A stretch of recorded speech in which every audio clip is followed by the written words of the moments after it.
Hi, and welcome to High Love One, the podcast. I'm Kevin, and I want to thank you for being here, where we can be soft, be still, be seen, and just be. This is a space where story meets soul, where we can come together to explore the invisible patterns that shape us and the quiet truths that live underneath the noise. Each story you hear on this podcast is born at the edge where human emotion meets artificial intelligence, a creative interface shaped by the raw beauty of our shared humanity and the precision of evolving technology.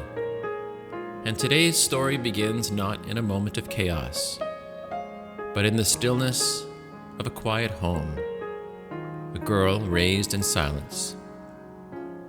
In the sacred hush of Sunday pews and folded hands, she learned early on how to be good, how to be pleasing, and how to disappear politely. But sometimes, when we learn to be small, we feel safe.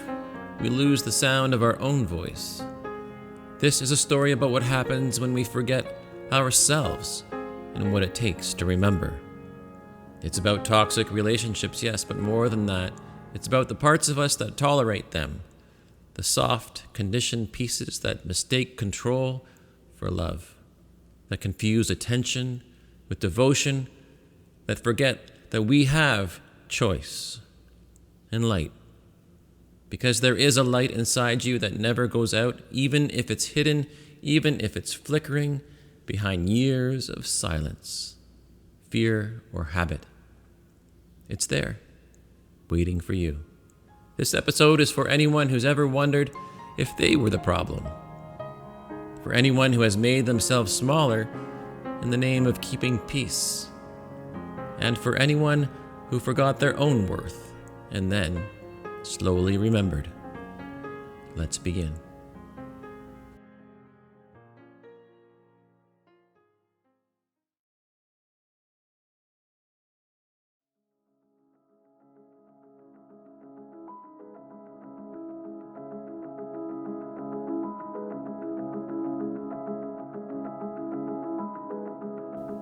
She was always the quiet one. In a small town nestled between frostbitten fields and the shadow of a church steeple, Marie was raised in a family where silence passed for peace, and duty often masqueraded as love. Her mother ironed altar cloths and with trembling hands, and her father spoke mostly through sighs, and Marie learned to be small. From an early age, she mastered the art of disappearing politely. She crossed her legs properly. She said thank you too often, learned that hunger was best ignored, not just the hunger of the body, but the ache for something else, something true, something that breathed. But when she met Aaron at 19, it felt like the universe had taken notice of her. Finally, he was older and louder and wild in a way that smelled like freedom. He wasn't from the parish. He didn't care for rules, and he noticed her. Not the polite one, the folded Marie, but the fire she didn't even know was flickering inside. It wasn't long before that noticing turned into possession. It looked like love at first, like grand gestures, constant attention, a kind of need that felt flattering, but control wears perfume. In the beginning, he would tell her who to avoid, who to trust, how to dress, how to speak, and she, still fluent in silence, obeyed. Years went by. The house grew quieter, even as the walls closed in. Aaron's voice got louder, more erratic, until every voice she spoke was pre-checked for safety. She learned to flinch without moving, to smile without feeling, and yet something small inside her refused to go out. Not hope exactly, something older, deeper, a pulse, a knowing. It was one Thursday morning in late autumn, the light through the window catching dust like gold, that Marie noticed something simple, a cracked teacup. Aaron had knocked it off the shelf the night before. His anger had been over something trivial, a grocery receipt, but the sound of that porcelain splitting on tile had haunted her sleep. Now, holding it in her hand, she saw the fracture, and for the first time, she did not think of how to glue it back together. She thought,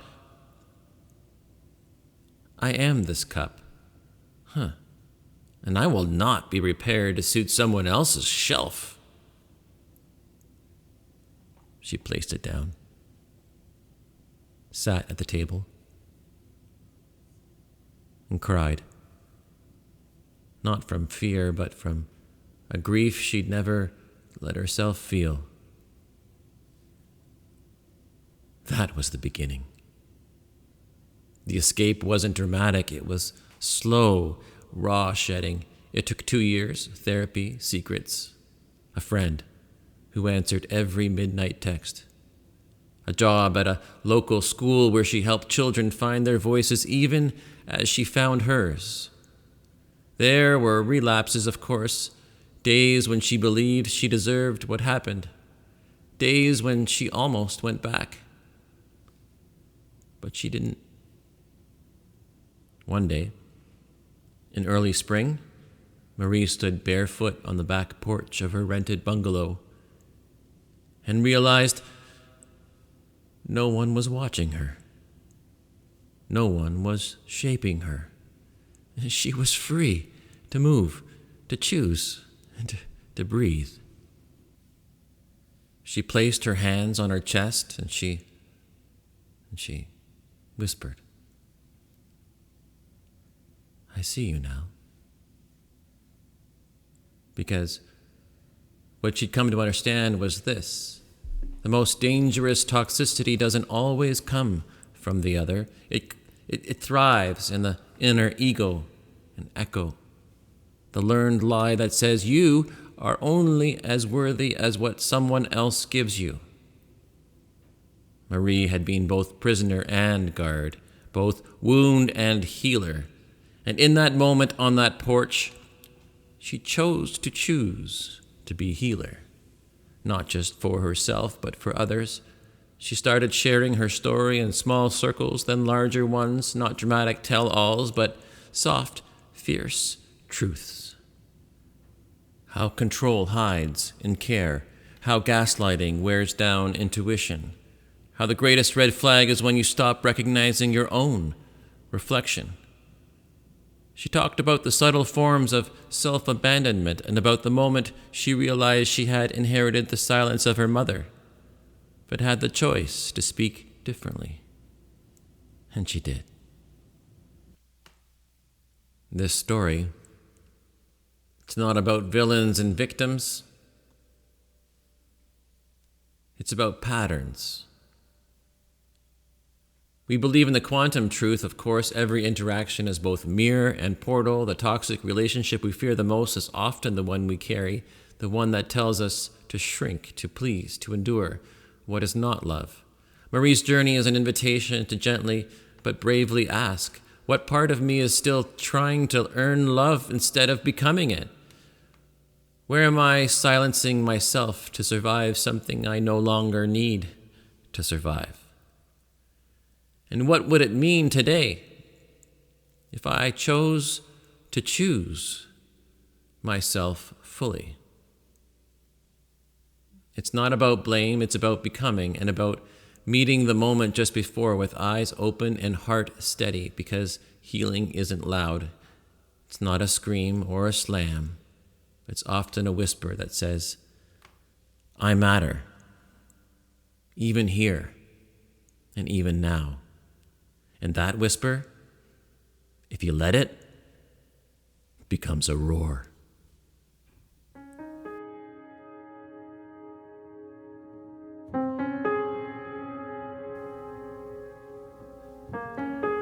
Thank you for being here, for listening not just with your ears, but with your own lived experience, the parts of you that may still be healing from a silence that went too long, or a love that asked you to vanish, to feel seen.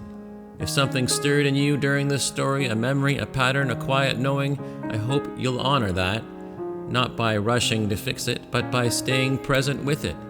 That's where the healing begins. We all believe our stories are portals, invitations into deeper self-awareness, into community, into the brave act of becoming. And in this story, if it helped you see something more clearly or feel something more deeply, you are not alone. If you'd like to reflect further, please visit highlove.one, where you can find prompts, meditations, and community spaces created with the same intention to come back home to yourself. And if you know someone who's walking their own journey or remembering or of leaving, of healing, of choosing light, consider sharing this episode with them. Because sometimes just hearing that someone else made it out is the beginning of finding the way through. Until next time, be soft, be still, be seen, and just be gentle with your heart. It knows the way home.